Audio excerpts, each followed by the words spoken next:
I want to get this main page all complete, this part at least.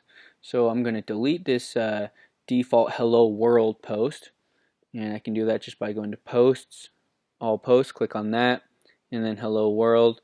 I'll just check that, or I don't even have to check it, I can just hit trash right here, and that's deleted. So now when I come back here, I'll hit refresh, and that post is gone.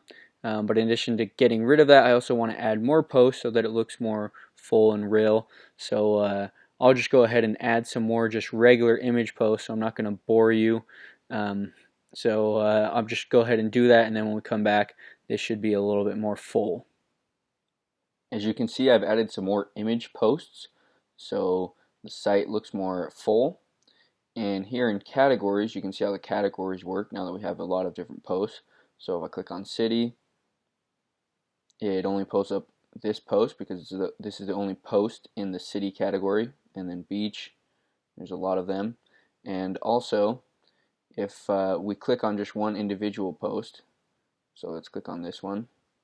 If we scroll down, here it shows the category it's in, and if we click on that, that will also take us to this beach category page.